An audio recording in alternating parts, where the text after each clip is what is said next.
ఈరోజే అత్యంత శక్తివంతమైన వైశాఖ అమావాస్య. వైశాఖ అమావాస్య రోజే శని జయంతిగా, శనిదేవుడి పుట్టినరోజుగా జరుపుకుంటారు. ఇది ఎంతో శక్తివంతమైన రోజు. మరి ఇంతటి విశేషమైన రోజు ఈ కథను విన్నా, చదివినా, చెప్పినా, వినిపించినా జన్మల పాపాలు తొలగి కోటి జన్మల పుణ్యం వస్తుంది, సకల శుభాలు కలుగుతాయి. మరి ఆ కథ ఏంటో ఇప్పుడు ఈ వీడియోలో తెలుసుకుందాం. విధిరాత నుంచి తప్పించుకునే శక్తి మానవులకు ఉంటుందా? మనకు మన మరణం గురించి ముందే తెలిస్తే ఆ మరణాన్ని మానవుడు తప్పించగలడా? దాని గురించి ఈ కథలో ఇప్పుడు తెలుసుకుందాం. పూర్వం ఒక ఊరిలో ఒక గొప్పవాడైన పండితుడైన బ్రాహ్మణుడు ఉండేవాడు. అతను ఒక రోజున పక్క ఊరిలో ఉన్న తన చిన్ననాటి స్నేహితుణ్ణి కలవడానికి బయలుదేరాడు. ఆ చిన్ననాటి స్నేహితుడు మూగవాడు, అలాగే ఒకే ఒక కాలు మాత్రమే ఉన్న వికలాంగుడు. అలా ఆ పండితుడు స్నేహితుణ్ణి కలవడానికి ఉదయమే బయలుదేరాడు. ఆ ఊరిని చేరాలి అంటే మధ్యలో 2 లేదా 3 ఊర్లు దాటాలి. అలా ఆ పండితుడు నడుచుకుంటూ బయలుదేరాడు. అలా వెళ్తున్నా అతనికి మార్గ మధ్యలో ఒక వ్యక్తి కలిశాడు. అప్పుడు ఆ పండితుడు ఆ వ్యక్తిని పేరు అడగగా తన పేరు మహాకాలుడు అని చెప్పాడు. అప్పుడు ఆ పండితుడు ఎలాగో నడుస్తూనే వెళ్ళాలి కదా, అతనితో మాట్లాడుకుంటూ వెళ్ళవచ్చు అని అనుకున్నాడు. ఆ విధంగా ఇద్దరూ మాట్లాడుకుంటూ ముందుకు వెళ్తున్నారు. అలా వెళ్తూ ఉండగా మధ్యలో ఒక చిన్న ఊరుకు చేరగానే ఆ మహాకాలుడు పండితుడితో ఇలా పలికాడు. మహాత్మా, మీరు నడుస్తూ ఉండండి. నాకు ఇక్కడ ఒక చిన్న పని ఉంది. నేను ఆ పనిని పూర్తి చేసుకుని మిమ్మల్ని ముందు దారిలో కలుస్తాను అని చెప్పి అతను ఆ ఊరిలోకి వెళ్లిపోయాడు. ఆ పండితుడు సరే అని చెప్పి ముందుకు కదిలాడు. అలా కొద్దిసేపటికి ఆ ఊరిలో ఒక వ్యక్తిని పశువులు తొక్కి చంపేశాయి అనే వార్త పండితుడికి వేరే వాళ్ల వల్ల తెలిసింది. అలా కొద్దిసేపటికి ఆ మహాకాలుడు వచ్చి బ్రాహ్మణుడితో కలిసి నడుస్తున్నాడు. అలా ఇద్దరూ కలిసి నడుస్తూ ఉండగా చీకటి పడింది. అప్పుడు ఆ పండితుడు ఇలా అన్నాడు, ఇప్పుడు చీకటి పడింది.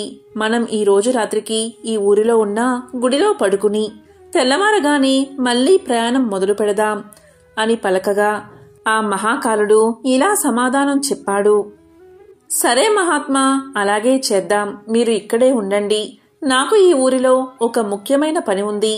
ఆ పనిని పూర్తి చేసుకోగానే వెంటనే నేను ఇక్కడికి చేరుకుంటాను అని చెప్పి మహాకాలుడు ఆ ఊరి లోపలికి వెళ్తాడు. అతను వెళ్లిన కొద్దిసేపటికి ఆ ఊరిలో పెద్ద నిప్పు అంటుకుంటుంది. అప్పుడు ఆ పండితుడు ఆ మహాకాలుడు వెళ్లిన ప్రతి చోట ఏదో ఒక అనర్థం జరుగుతుంది, ఇతను వెళ్తే అక్కడ ఏదో జరుగుతుంది అనే అనుమానం మొదలైనది. కొద్దిసేపటికి మహాకాలుడు గుడి దగ్గరికి వచ్చేశాడు. కాని పండితుడు మాత్రం మహాకాలుణ్ణి ఏమీ అడగలేదు. పొద్దున్న లేవగానే ఇద్దరూ ప్రయాణాన్ని ప్రారంభించారు. మళ్లీ కొద్ది దూరం వెళ్లగానే ఇంకొక ఊరికి చేరుకున్నారు. అప్పుడు ఆ మహాకాలుడు ఇలా అన్నాడు, మహాత్మా, మీరు ముందుకు నడుస్తూ ఉండండి. నాకు ఈ ఊరిలో ఒక చిన్న పని పడింది. అది ముగించుకుని నేను ముందు దారిలో మిమ్మల్ని కలుస్తాను అని చెప్పి అతను ఊరి లోపలికి వెళ్లిపోయాడు. కాని ఈసారి పండితుడు ముందుకు వెళ్లకుండా అక్కడే నిలబడి వేచి చూస్తున్నాడు. కొద్దిసేపటికి ఆ ఊరిలో ఒక వ్యక్తి పాముకాటుకు చనిపోయాడు అనే విషయం పండితుడి చెవున పడింది. ఈ మహాకాలుడు వెళ్లిన ప్రతి చోట ఏదో ఒక ప్రమాదం ఖచ్చితంగా జరుగుతుంది అనుకున్నాడు పండితుడు. ఇందులో ఏదో విషయముంది. అతను వచ్చిన తర్వాత అతన్ని అడిగి తెలుసుకోవాలి అనుకున్నాడు పండితుడు. కొద్దిసేపటికి మహాకాలుడు పండితుడి వద్దకు చేరుకున్నాడు. ఆ పండితుడు మహాకాలుడితో ఇలా అన్నాడు, చూడు, నేను నిన్ను గమనిస్తూనే ఉన్నాను. నీవు ఏ ఊరికి వెళ్ళినా నీవు వెళ్లిన కొద్దిసేపటికే అక్కడ ఏదో ఒక ప్రమాదం జరుగుతుంది. ఎవరో ఒకరు మరణిస్తూనే ఉన్నారు. అసలు నువ్వు ఎవరు అని అడుగుతాడు. అప్పుడు ఆ మహాకాలుడు ఇలా చెప్తాడు, మహాత్మా, మీరు మహా జ్ఞానవంతులు. మహాత్ములతో కలిసి నడిస్తే మంచి జరుగుతుందని నేను మీ వెంట నడుస్తున్నాను. నన్ను మీరు గుర్తుపట్టలేదా? నేను ఒక యమదూతను. మా యమధర్మరాజు గారి ఆజ్ఞతో ప్రాణాలను హరిస్తూ ఉంటాను. ఇప్పుడు నేను వెళ్ళినా ఊళ్ళలో వాళ్ల ఆయులు తీరిపోయాయి. అందువల్లే వారి ప్రాణాలను హరించి వేస్తున్నాను అన్నాడు మహాకాలుడు. అప్పుడు ఆ పండితుడు ముందుగా కొద్దిగా భయపడ్డాడు. తరువాత ధైర్యం తెచ్చుకుని, నాయనా, నీవు నిజంగా యమదూతవే అయితే ఒక విషయం నాకు చెప్తావా? నీవు తర్వాత తీయబోయే ప్రాణం ఎవరిది అని అడుగుతాడు. అప్పుడు ఆ యమదూత ఇలా సమాధానం చెప్తాడు. మహాత్మా, తరువాత చనిపోయేది ఎవరో కాదు, మీరు ఇప్పుడు కలవడానికి వెళ్తున్న మీ చిన్ననాటి స్నేహితుడే. అతని చావుకి కారణం కూడా మీరే అవబోతున్నారు. మీ వల్లే అతను మరణిస్తాడు అని చెప్పాడు మహాకాలుడు. అప్పుడు ఆ పండితుడు ఎంతో బాధపడతాడు. ఒకవేళ అతను నిజంగానే యమదూత అయితే ఈయన చెప్పింది ఖచ్చితంగా జరుగుతుంది. నా వల్లే నా ప్రియమిత్రుడు మరణిస్తాడు. అలా అస్సలు జరగకూడదు. నేను వెళ్లి కలిస్తేనే కదా నా వల్ల మరణిస్తాడు. అందువల్ల నేను అతన్ని అస్సలు కలవను. నేను కలవకపోతే మరణించడు అని అనుకుని ఆ పండితుడు ఆ స్నేహితుడి దగ్గరకు వెళ్లకుండా అలానే ఆగిపోయాడు. అప్పుడు ఆ యమదూత ఇలా అన్నాడు. మహాత్మా, మీరు మనసులో ఏమి ఆలోచిస్తున్నారో నాకు తెలుసు. మీరు మీ మిత్రుణ్ణి కలవడానికి వెళ్ళకపోయినా అతని తలరాత మారదు. మీ మిత్రుడి మరణం నిర్ణయించబడింది. దాన్ని ఎవరూ మార్చలేరు. ఇంకా కొద్దిసేపటిలో అది జరిగిపోతుంది అన్నాడు మహాకాలుడు. ఆ యమదూత మాటలు విన్న పండితుడు చాలా బాధపడ్డాడు. నా మనసులో నేను అనుకున్న మాటలు ఈ వ్యక్తికి ఎలా తెలిసాయి? అయితే ఇతను ఖచ్చితంగా యమదూతే. ఇతని మాట ఖచ్చితంగా జరుగుతుంది. నా వల్లే నా మిత్రుడు చనిపోతాడు. అందువల్లే నేను వచ్చిన దారిలోనే వెనక్కి వెళ్లిపోతాను అనుకుంటూ ఇంటికి తిరిగి వెళ్లిపోతున్నాడు. అలా వెనక్కి తిరిగి వెళ్తూ ఉండగా స్వయంగా తన వైపు వేగంగా రావడం చూశాడు. తన స్నేహితుడు చాలాసేపటి నుంచి తన వెంట వస్తున్నట్లుగా అనిపించింది. అతను వికలాంగుడు మరియు మగవాడు కావడం వల్ల పండితుణ్ణి చేరుకోలేకపోయాడు. మగవాడు కావడం వల్ల అరవలేకపోయాడు. అలా ఆ మిత్రుడు చాలా ఆయాసపడుతూ పండితుడి దగ్గరకు చేరుకోగాని కింద పడిపోయి ప్రాణాలు వదిలిపెట్టాడు. అప్పుడు ఆ పండితుడు భయంతో వణికిపోతూ ఆ యమదూత వైపు చూసి, అసలు ఏం జరిగింది? నా మిత్రుడు ఎలా మరణించాడు అని అడుగుతాడు. అప్పుడు ఆ మహాకాలుడు ఇలా సమాధానం చెప్తాడు. మీ స్నేహితుడు వెనకాల వెళ్లిన ఊరు నుంచి మీ వెంట వస్తున్నాడు. అతను మూగవాడు, అలాగే ఒంటికాలు అవడం వల్ల అతను మిమ్మల్ని చేరుకోలేదు. మిమ్మల్ని చేరుకోవడానికి తన శక్తిని మించి ప్రయత్నించాడు. అందువల్లే ఆయాసంతో గుండె ఆగిపోయి మరణించాడు. అతను మీ కారణంగానే మరణించాడు. మిమ్మల్ని కలవడానికే కదా వస్తుంది అంటూ సమాధానం చెప్పాడు మహాకాలుడు. అప్పుడు పండితుడు ఇలా పలికాడు. మృత్యువుని ఆపడం ఎవరి వల్ల కాదు. అందరికీ ఏదో ఒకసారి మృత్యు వచ్చి తీరుతుంది అంటూ తన్ని తాను సముదాయించుకుని తన స్నేహితుడి దహన సంస్కారాలు పూర్తి చేశాడు. అప్పుడు ఆ పండితుడికి తన మృత్యువు గురించి తెలుసుకోవాలి అనే కోరిక కలిగింది. అప్పుడు ఆ పండితుడు ఇలా అన్నాడు. ఓ యమదూత, మరి నాకు మృత్యువు ఎప్పుడు వస్తుందో, ఎలా సంభవిస్తుందో చెప్పండి అని అడుగుతాడు. అప్పుడు ఆ యమదూత ఇలా అంటాడు. మహాత్మా, సాధారణ జీవులకు మృత్యువు గురించి ముందే తెలుసుకోవడం మంచిది కాదు. ఎవరైనా సరే తమ మరణం గురించి ముందే తెలుసుకుంటే దుఃఖాన్ని పొందుతారు. కానీ మీరు చాలా జ్ఞానవంతులు. అలాగే మీ మిత్రుడి యొక్క మరణాన్ని చూసి మరణాన్ని ఎవరూ తప్పించలేరు అనే సత్యాన్ని తెలుసుకున్నారు. కాబట్టి మీ మృత్యువు గురించి మీకు తెలిసినా మీరు అంతగా దుఃఖించరు అని నేను అనుకుంటున్నాను. అందువల్ల నేను మీ మరణ రహస్యాన్ని చెప్తాను. మీ మరణం ఈ రోజు నుంచి సరిగ్గా 6 నెలల్లో సరిగ్గా ఇదే రోజు రాజ్యంలో ప్రజలందరి మధ్యన ఉరివేసి చంపబడతారు. అలా మీకు మరణం సంభవిస్తుంది. ఆశ్చర్యాన్ని కలిగించే విషయం ఏంటి అంటే మీరు నవ్వుతూ ఈ ఉరిని స్వీకరిస్తారు అని చెప్పి ఆ మహాకాలుడు అక్కడి నుంచి వెళ్లిపోయాడు. ఆ తరువాత పండితుడు కూడా తన ఊరికి వెళ్లిపోయాడు. ఎంతటి పండితుడైనా తన మరణం గురించి ఖచ్చితంగా తెలిస్తే భయం కలుగుతుంది కదా. అలాగే ఆ మృత్యువును తప్పించుకునే ప్రయత్నాలు చేస్తారు. సరిగ్గా ఈ పండితుడు కూడా అదే చేశాడు. పండితుడు గొప్ప విద్వాంసుడు కావడం వల్ల అతనికి ఆ దేశ రాజుగారు బాగా తెలుసు. అప్పుడు ఆ పండితుడు మహారాజు వద్ద గొప్ప గొప్ప జ్ఞానవంతులైన మంత్రులు ఉంటారు. వారి దగ్గరకు వెళ్లి నా గురించి చెప్తే వారు మృత్యువును ఆపే ఏదో ఒక ప్రయత్నం చేస్తారు అని ఆలోచించి మరునాడు ఉదయాన్నే రాజ్యసభకు వెళ్లి జరిగిన వృత్తాంతానంతా చెప్పాడు. అప్పుడు ఆ మహారాజు మంత్రుల సలహాలు అడిగి ఈ పండితుడు చెప్పింది నిజమే అయితే ఇతని మరణం 6 నెలల తర్వాత, అది కూడా వేరే రాజ్యంలో జరుగుతుంది. అందువల్ల ఈ పండితుడు వచ్చే 6 నెలలు ఈ కోటలోనే ఉండాలి అని, దానికి కావలసిన అన్ని సౌకర్యాలు ఏర్పాటు చెయ్యమని ఆదేశించాడు. నా అనుమతి లేకుండా ఈ పండితుణ్ణి ఎవరూ కలవకూడదు. అలాగే పండితుడు మాత్రం స్వేచ్ఛగా తిరగవచ్చు అని ఆదేశించాడు మహారాజు. ఎందుకంటే పండితుడికి తిరిగే స్వేచ్ఛ లేకపోతే అతన్ని బంధించినట్లుగా అవుతుందని అతడికి ఎక్కడైనా తిరిగే స్వేచ్ఛను ఇచ్చాడు మహారాజు. కాని ఆ పండితుడు మృత్యువుకు భయపడి బయటకు కూడా రావడం లేదు. కోటలోనే ఉంటున్నాడు.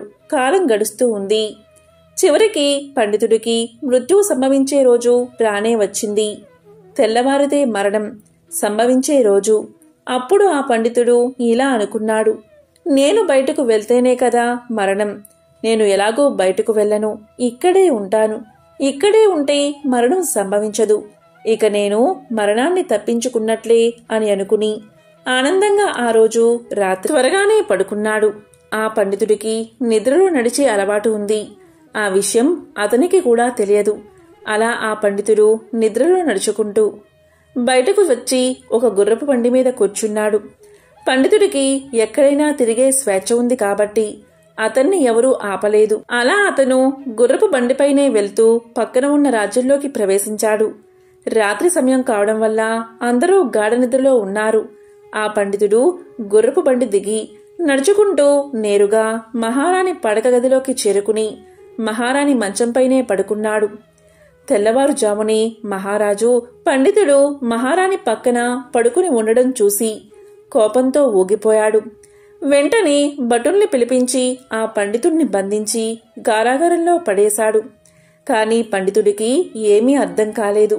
అసలు తాను ఈ రాజ్యంలోకి ఎలా వచ్చాడో తెలియడం లేదు. ఆ పండితుణ్ణి రాజ్యసభలో ప్రవేశపెట్టారు. పండితుణ్ణి చూడగానే మహారాజు కోపంతో ఊగిపోతూ పండితుడికి ఉరిశిక్షను విధించాడు. ఉరిశిక్ష అని వినబడగానే పండితుడు భయపడిపోయి, మహారాజా, నన్ను క్షమించండి. నేను ఇక్కడికి ఎలా వచ్చానో నాకు తెలియదు. నాకు ముందే తెలుసు ఈ రోజు నాకు ఖచ్చితంగా మరణం సంభవిస్తుందని. దాని ప్రకారమే ఇదంతా జరుగుతుంది అని చెప్పాడు పండితుడు. అప్పుడు ఆ మహారాజు ఇలా పలికాడు, ఏంటి, ఈరోజు నీకు మరణం సంభవిస్తుందని ముందే తెలుసా అని అడగ్గా అప్పుడు ఆ పండితుడు గత 6 నెలల నుంచి జరిగింది మొత్తం మహారాజుకు విన్నవించాడు. అది విన్న మహారాజుకు ఇదంతా నమ్మశక్యంగా లేకపోయినా ఆ పండితుడితో ఇలా అంటాడు, చూడు, నీవు చెప్పింది నిజమే అయితే, ఆ మహాకాలుడు చెప్పినట్లు నిజంగా జరిగితే నీ చావుకు నేను కారణం కావాలి అనుకోవడం లేదు. ఒకవేళ నీవు చెప్పేది అబద్ధమని తెలిస్తే నీకు ఈరోజు మరణశిక్ష తప్పదు అని చెప్పి పండితుణ్ణి ఆశ్రయించిన మహారాజు ఈ రాజుకు మంచి స్నేహితుడు కావడం వల్ల భటులతో ఒక లేఖను పంపించాడు. ఆ లేఖను తీసుకువెళ్లి భటులు సాయంత్రానికి తిరిగి వచ్చి, మహారాజా, ఈ పండితుడు చెప్పింది పూర్తిగా వాస్తవం. గత 6 నెలలుగా స్వయంగా ఆ మహారాజే ఇతనికి ఆశ్రయాన్ని కల్పిస్తున్నాడు.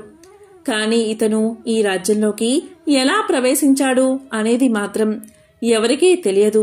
అందువల్ల ఇతనికి ఉరిశిక్ష వేయడం మంచిది కాదు అన్నారు. కాని ఇప్పుడు మహారాజా, పెద్ద సమస్య వచ్చింది. అది ఏంటి అంటే, మహారాజు ఏమీ ఆలోచించకుండా ఉరిశిక్ష విధించమని తీర్పు ఇచ్చాడు. ఉరి వేయకపోతే ఇతను ఇచ్చిన మాట తప్పుతుంది. అలా ఎప్పటికీ జరగకూడదు. ఒకవేళ ఉరేస్తే ఒక అమాయకుడు మరణిస్తాడు. పెద్ద సంకటలో పడిపోయాడు మహారాజు. అప్పుడు ఆ మహారాజు అందరి మంత్రులతో చర్చించి ఒక ఉపాయాన్ని ఆలోచించారు. అప్పుడు మంత్రులు ఇలా పలికారు, మహారాజా, మనం ఈ పండితుడికి సన్నని ఒక చిన్న దారంతో ఉరిశిక్షను అమలు చేద్దాం. అలా చేస్తే మీరు ఇచ్చిన తీర్పు అమలవుతుంది. అలాగే పండితుడికి ఏ ప్రాణహాని జరగదు అని చెప్పారు మంత్రులు. ఇక మహారాజుకు కూడా ఈ ఉపాయం బాగా నచ్చింది. అలాగే చెయ్యమని ఆదేశించాడు. పండితుడి కోసం మెత్తని సన్నని దారాన్ని ఉరికొయ్యకు కట్టి పండితుడికి ఉరి తగిలించారు. అందరూ సంతోషంగానే ఉన్నారు. ఎందుకంటే పండితుడు మరణించడు, మహారాజు యొక్క తీర్పు నిలబడుతుంది. ఇక పండితుడికి కూడా సంతోషంగానే ఉంది. ఎందుకంటే ఇంత సన్నని దారంతో మృత్యువు లభించదు అని సంతోషిస్తున్నాడు. అందరూ చూస్తూ ఉండగానే ఒక పెద్ద గాలి వచ్చి ఆ సన్నని దారాన్ని తెంపేసింది. దాంతోపాటు పండితుడు కూడా నేలమీద పడిపోయాడు. ఏం జరిగింది అని అందరూ వెళ్లి చూడగా ఆ సన్నని దారమే ఆ గాలి వేగం వల్ల పండితుడి యొక్క గొంతు తెంపేసింది. దీంతో గొంతు తెగి అధిక రక్తస్రావం అవడం వల్ల అందరూ చూస్తూ ఉండగానే ఆ పండితుడు నేలమీద పడి మరణించాడు. చివరకు మహాకాలుడు చెప్పినట్లే జరిగింది. అందరూ ఆశ్చర్యపోయారు. ఇంత సన్నని దారంతో మరణం ఎలా సంభవిస్తుంది? అయినా మృత్యువును ఎవరూ ఆపలేరు. మరణ సమయం నిశ్చయమైతే ఎన్ని ప్రయత్నాలు చేసినా దాన్ని ఎవరూ తప్పించలేరు అని అందరూ అనుకున్నారు. ఆ పండితుడికి తన మరణం గురించి ముందే తెలిసి ఉండకపోతే ఈ 6 నెలలు దాక్కుని భయంతో జీవించేవాడు కాదు. ఎంతో సంతోషంతో 6 నెలలు జీవించేవాడు. అందుకే విధిరాతను ఎవరూ తప్పించలేరు. కాబట్టి ఈ పవిత్ర కథను ఎవరైతే వింటారో, లేక చెప్తారో, లేక చదువుతారో వారి జన్మల పాపాలు మొత్తం తొలగి 1,000,000 జన్మల మహాపుణ్యం వస్తుంది. మీ ఇంట్లో అన్నీ శుభాలే కలుగుతాయి. ఇక ఈరోజు తప్పకుండా వినాల్సిన మరొక కథ గురించి ఇప్పుడు తెలుసుకుందాం. ఈ కథను విన్నంతనే సకల శుభాలు కలుగుతాయి. జన్మల పాపాలు తొలగి 1,000,000 జన్మల పుణ్యం వస్తుంది, ఐశ్వర్యం సిద్ధిస్తుంది. ఈ కథ విష్ణు పురాణంలోనిది. పూర్వకాలంలో అంగరాజు అనే ఒక రాజు ఉండేవాడు. ఆయన ఎంతో మంచివాడు. ప్రజలను తన కన్న బిడ్డల వలె చూసుకుంటూ ఉండేవాడు. ఆయన భార్య పేరు నిషేధ. అతను ఎంతో మంచివాడు అయినప్పటికీ అతనికి సంతానం లేదు. ఆ బాధతో ఎంతో దుఃఖించేవాడు. అతనికి సంతానం లేకపోవడం వల్ల యజ్ఞం చేసేటప్పుడు తమ హవిర్భాగాలు తీసుకోవడానికి దేవతలు వచ్చేవారు కాదు. ఇక రాజుకు ఏం చెయ్యాలో తోచక సంతానం ఏ విధంగా కలుగుతుందో చెప్పమని గురువులను, ఋషి పుంగవులను అడిగాడు. వారందరూ పుత్ర కామేష్టి యాగం చేయమని సలహా ఇచ్చారు.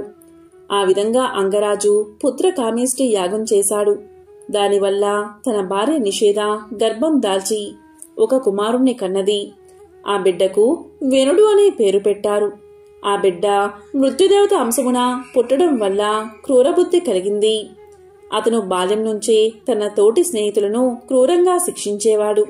చాలా చెడ్డ పనులు చేస్తూ ఉండేవాడు. ఇక యుక్త వయసు వచ్చింది మొదలు క్షత్రియ కుమారుడు అవడం వల్ల వేటకు పోయి నోరులేని జీవాలను హింసించేవాడు.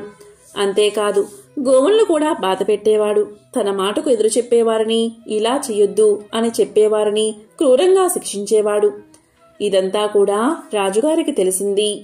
లేకలేక కలిగిన కుమారుడు ఇలా దుర్మార్గుడు అవడం వల్ల అంగరాజు ఎంతో బాధపడేవాడు. కుమారుణ్ణి పిలిచి ఎన్నో నీతులు బోధించేవాడు. ఒక్కోసారి కర్రతో కూడా బాధించేవాడు. ఇలా దండిస్తూ ఉంటే ఇంకా మొండివాడిగా మారి అందరినీ హింసించసాగాడు. ఎంత చెప్పినా తన స్వభావం మార్చుకోకపోవడం వల్ల అంగరాజుకి కుమారుడిపై విరక్తి కలిగింది. తన కుమారుడి వల్ల ప్రజలు చాలా ఇబ్బందులు పడుతున్నారని తెలిసి సహించలేకపోయాడు. ఒక వంక ప్రజల గురించి విచారం, మరొక వంక పుత్రుడిపై అసహ్యం.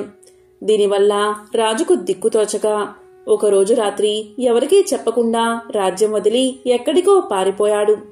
తెల్లవారేదాకా అంగరాజు కనిపించకపోయేసరికి రాణి, మంత్రులు మొదలైన వారందరూ రాజుకోసం పలు చోట్ల వెతికారు. కాని లాభం లేకపోయింది. రాజులేని రాజ్యంలో రాబందులు రాజ్యమేలతాయి అని తలంచి ఋషులు, మంత్రులు, ప్రజలు మొదలైన వారు అంగరాజు కుమారుడైన వేణుణ్ణి రాజుగా చేశారు. వేణుడికి పట్టాభిషేకం చేశారు. తనకు రాజ్యాధికారం వచ్చిన దగ్గర్నుంచి వేణుడు మరింత దుర్మార్గుడిగా మారిపోయాడు. తన కంటికి ఎవరైనా స్త్రీ కనిపిస్తే వారిని చెరపట్టేవాడు. ఎవరైనా అడ్డం వస్తే అక్కడికక్కడే కత్తితో నరికేవాడు. ఇక ప్రజల పంటలపై పడి ధాన్యాన్ని దోచుకునేవాడు. అదే కాక ఆ రాజ్యంలో దొంగలు అధికమై ప్రజలను హింసించసాగారు.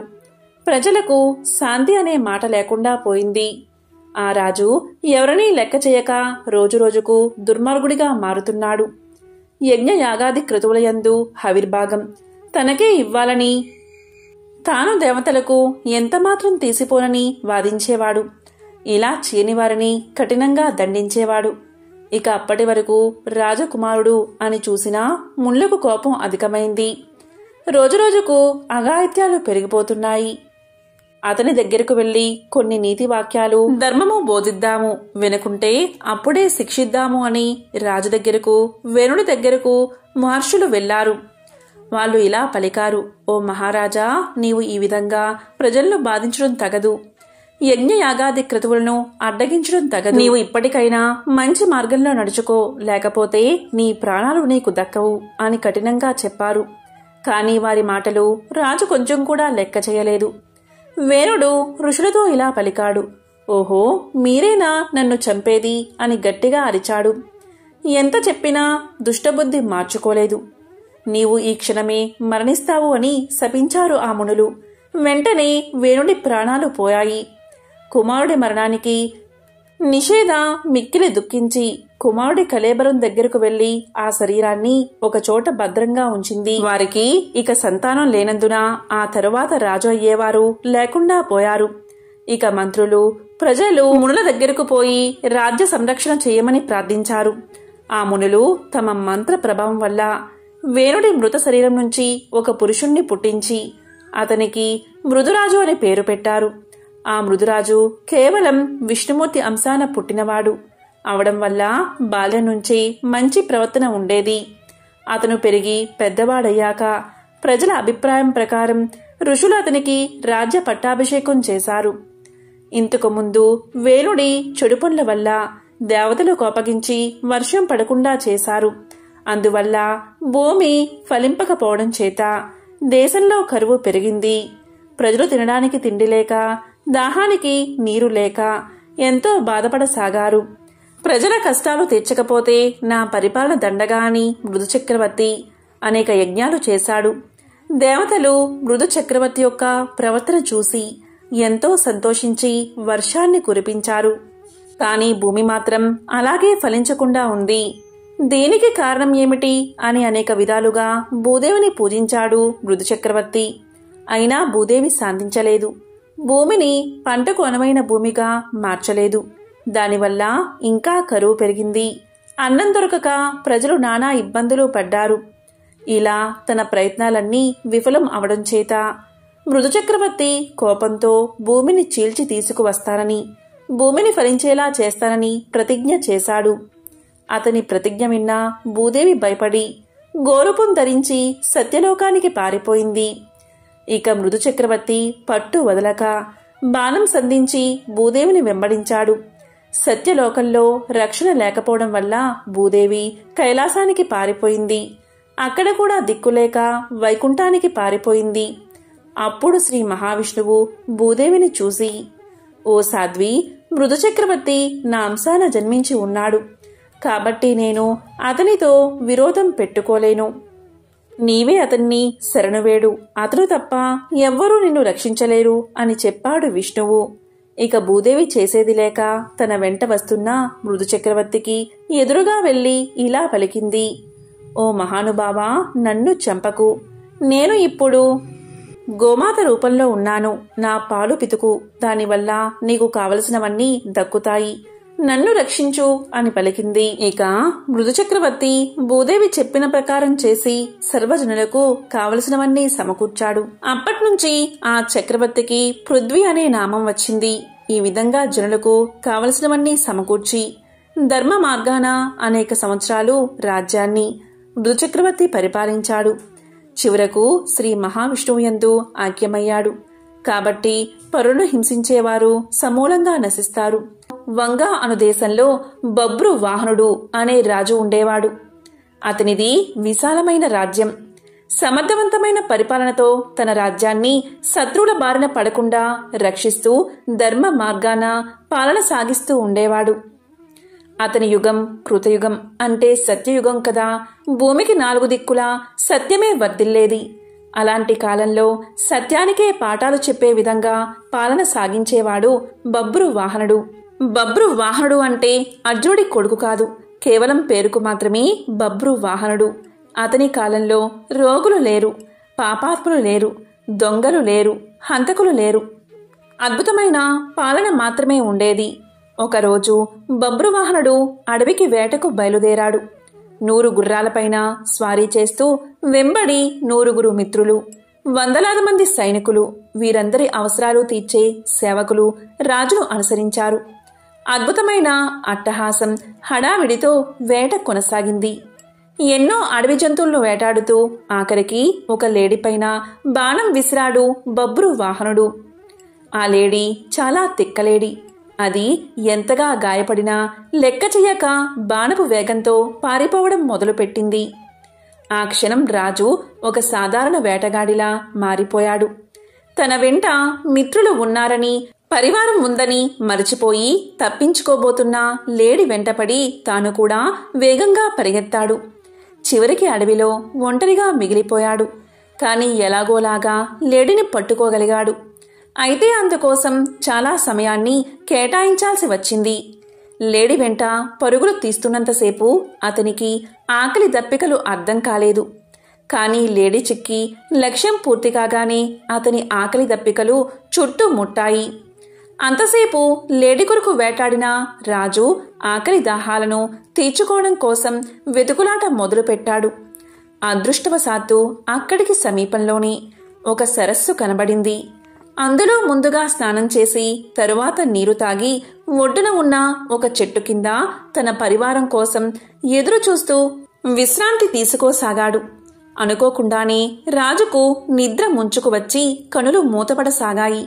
ఈలోగా సమీపంలో కలకలం వినబడింది. రాజు కలవరపడుతూ కళ్ళు తెరిచి చూశాడు. అతనికి సమీపంగా ఎదురుగా 100 ప్రేతాలతో కలిసి ప్రేతవాహనుడు అనే పేరుగల ప్రేతరాజు అక్కడికి వచ్చాడు. ప్రేతాలంటికి ఎముకలకు బిగుతుగా చర్మాన్ని అతికించినట్లుగా ఉన్నాయి. ఎక్కడా కూడా అంగుళం మందం మాంసమైనా లేదు. వాటి ఆకారాలు భయం గొలిపేలా ఉన్నాయి. ప్రేతాలు హఠాత్తుగా కనబడితే ఎవరికైనా భయం కలుగుతుంది. కాని అక్కడ ఉన్నది యుద్ధరంగంలో పరాక్రమాన్ని ప్రదర్శించే బభ్రువాహన మహారాజు. అందువల్ల ముందుగా కొంచెం కలవరం కలిగిన వెంటనే తన విల్లును అందుకుని ప్రేతాలపైకి ఎక్కుపెట్టాడు మహారాజు. కాని బాణం వదలకుండా వారితో ఇలా అన్నాడు. ఎవరు మీరంతా? ఇంత భయంకరంగా ఉన్నారు. ఎక్కడ్నుంచి వచ్చారు? మీ శరీర ఆకృతులు ఇంత వికృతంగా ఉన్నాయేమిటి అని అడిగాడు.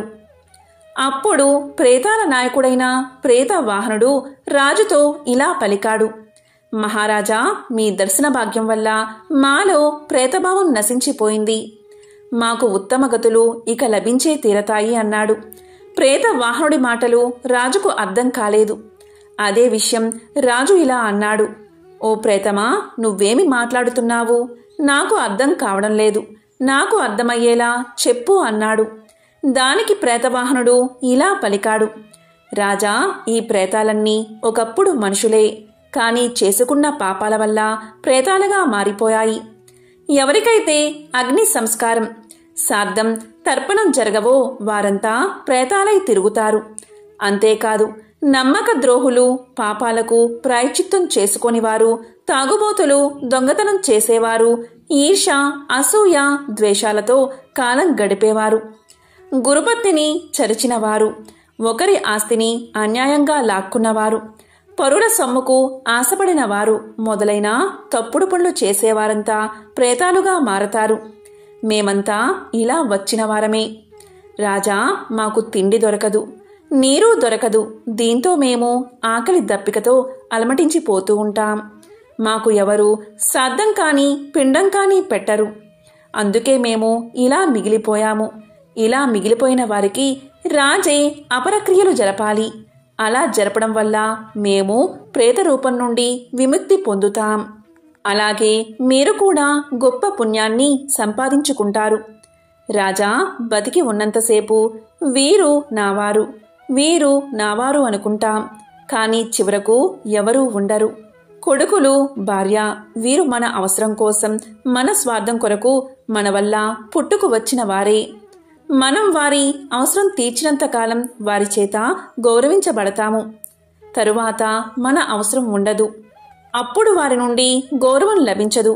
మనిషి చచ్చాక ధనం ఇంటి దగ్గరే ఉండిపోతుంది. బంధువులు శ్మశానం దగ్గర విడిపోతారు. శరీరం కాష్టం దగ్గర విడిపోతుంది. ఇక విడిపోయాక పరలోకం దాకా వచ్చేవి పాప పుణ్యాలే అని చెప్పాడు ప్రేత వాహనుడు. అప్పుడు బబ్రువాహనుడు ఇలా పలికాడు, ఓ ప్రేతవాహన, చాలా తెలిసినవాడిలా మాట్లాడుతున్నావు. ఇంతకీ నీవు ఎవరు? నీవు మనిషిగా ఉన్నప్పుడు నీవు ఎవరు అని అడిగాడు. దానికి ప్రేతవాహనుడు ఇలా సమాధానం చెప్పాడు, ఓ రాజా, ప్రేతంగా మారడానికి ముందు నేను ఒక ధనికుడైన వైశ్యుణ్ణి. పేరు దేవదత్తుడు.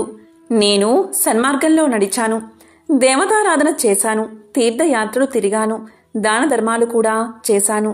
కానీ నాకు అపరకర్మలు చేయడానికి మాత్రం ఎవరూ లేకుండా పోయారు. అందుకనే ఇలా ప్రేతానై తిరుగుతున్నాను. రాజా, ఒక దేశపు రాజు అన్ని వర్ణాల వారికి, అన్ని కులాల వారికి బంధువులు అవుతాడని శాస్త్రాలు చెబుతున్నాయి. అందుకని నీవు మా అందరి కోసం అపర కర్మలు చేసి మాకు ముక్తిని కలిగించు అని చెప్పి తన వద్ద ఉన్న ఒక మణిని తీసి రాజుకు ఇవ్వబోయాడు ప్రేతవాహనుడు. అందుకు రాజు ఇలా పలికాడు, ఓ ప్రేతవాహన, నేను ఒక రాజుని. ఇతరుల నుండి దానాన్ని స్వీకరించను. మీకు అపరకర్మలు మాత్రం చేస్తాను. కానీ ప్రేతవాహన, నాకిది చెప్పు, మా వంశస్థుల్లో ఎవరైనా ప్రేతదశలోనే ఉండిపోయారా? ఒకవేళ ఉండిపోతే ఆ విషయం నేను ఎలా తెలుసుకోవాలి? వారికి ముక్తిని ఎలా కలిగించాలి అని అడిగాడు. దానికి ప్రేతవాహనుడు ఇలా చెప్పాడు, రాజా, మీ వంశంలోని వారు ఎవరైనా ప్రేతత్వంలా మిగిలిపోయి ఉంటే మీకు కారణం లేకుండానే కొన్ని కష్టాలు వచ్చి పడతాయి. దాంపత్య జీవితంలో అపశృతులు ఏర్పడతాయి. భార్యాభర్తలు పూర్తిగా ఆరోగ్యంగా ఉన్నా కూడా వారికి పిల్లలు పుట్టరు. స్త్రీలకు నెలసరి సమస్యలు నిరంతరం కలుగుతాయి. యవ్వనంలోనే ఆత్మీయ బంధువులు మరణిస్తారు. నడి వయసులోని వారు అనుకోకుండా మరణిస్తారు. ఉన్నట్టుండి ఆదాయం తగ్గిపోతుంది. అనుకోని విధంగా ఇల్లు తగలబడిపోతుంది. ఇంట్లో ఎప్పుడూ గొడవలు జరుగుతూ ఉంటాయి. కావాలనే అపవాదులు వచ్చి మీద పడతాయి. తీవ్రమైన జబ్బులు వస్తాయి. వ్యాపారం చక్కగా చేస్తున్నా కూడా లాభాలు మాత్రం రావు. వర్షాలు బాగా కురిసినా కూడా పంట చేతికి రాదు. ఇంటి ఇల్లాలే శత్రువులా తిరగబడుతుంది. కాబట్టి రాజా, ఇలాంటివి జరుగుతాయి. ఇవన్నీ అపారకర్మ చేయనందువల్ల ఆకలి బాధతో తిరిగే ప్రేతాల వల్లే జరుగుతాయి. కాబట్టి మన వంశం వారు ఎవరైనా ప్రేతాల్లా మారి తిరుగుతున్నారా అని ఇలా గుర్తించవచ్చు అని చెప్పాడు ప్రేతవాహనుడు. ఇదంతా విన్న తర్వాత బబ్రువాహన మహారాజు తన నగరానికి వెళ్లి ప్రేతాల విముక్తి కోసం శ్రాద్ధ అపరకర్మలు చేయించాడు. అంతటితో ప్రేతవాహనుడికి, అతనితో ఉన్న ప్రేతాలకు విముక్తి కలిగింది. వారంతా ఎంతో సంతోషంగా స్వర్గాన్ని చేరుకున్నారు. ఒకానొక సందర్భంలో కైలాసాన్ని చేరుకున్న నారదుడు శివుడి ముందు శని భగవానుడి గురించి పొగడ్డం మొదలుపెట్టాడట. ఎంతటి వారైనా సరే ఆ శని ప్రభావం నుంచి తప్పించుకోలేరు అంటూ చెప్పసాగాడట. ఆ మాటలు విన్నా శివుడికి ఒళ్ళు మండిపోయింది. శని ప్రభావం ఎవరి మీద ఉన్నా లేకున్నా నా మీద మాత్రం పనిచేయదు అంటూ హూంకరించాడు మహాశివుడు. నారదుడు యథాప్రకారం ఆ మాటలను శనిదేవుడి వద్దకు మోసుకెళ్లాడు.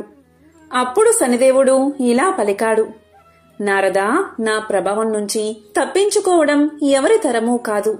ఇది సృష్టి ధర్మం అంటూ కోపగించిన శని భగవానుడు శివుణ్ణి పలానా సమయంలో పట్టి పీడించి తీరతానంటూ శపథం చేశాడు. శని శపథం గురించి విన్నా శివుడికి ఏం చెయ్యాలో పాలుపోలేదు. ఆ శని మాటే నెరవేరితే తన ప్రతిష్ఠికే భంగం కదా అనుకున్నాడు. అందుకే శని చెప్పిన సమయానికి అతని కంటపడకుండా ఉండేందుకు భూలోకంలోని ఒక చెట్టు తొరల్లో దాక్కున్నాడు మహాశివుడు. మర్నాడు కైలాసంలో ఉన్న శివుడి చెంతకి శని భగవానుడు చేరుకున్నాడు. వినమ్రంగా తన ఎదుట నిలిచిన శనిని చూసి, నన్ను పట్టి పీడిస్తానన్నా నీ శపథం ఏమైంది అంటూ పరిహసించాడు పరమేశ్వరుడు. దానికి శని ఇలా పలికాడు, ప్రభూ, ఈ ముల్లోకాలకు లయ కారకుడవైన నువ్వు పోయి పోయి ఆ చెట్టు తొరల్లో దాక్కున్నావే, అది నా ప్రభావం కాదా? దీన్ని శనిపట్టడం అనరా అన్నాడు చిరునవ్వుతో. శనిదేవుని మాటలు శివుడికి విషయం అర్థమైంది. ఈ రోజు నుంచి శని త్రయోదశి నాడు ఎవరైతే నిన్ను అర్చిస్తారో వారు నీ అనుగ్రహంతో పాటుగా నా అభయానికి కూడా పాత్రులవుతారు. ఇక నుంచి నువ్వు శనీశ్వరుడు అన్న పేరుతో కూడా వెలుగొందుతావు అంటూ శనిని ఆశీర్వదించాడు పరమశివుడు. ఎంతో విశేషమైన ఈ రోజు విష్ణు పురాణంలోని ఈ కథను విన్నా, చెప్పినా, చదివినా జన్మల పాపాలు తొలగి కోటి జన్మల పుణ్యం వస్తుంది, ఐశ్వర్యం సిద్ధిస్తుంది, సకల శుభాలు కలుగుతాయి.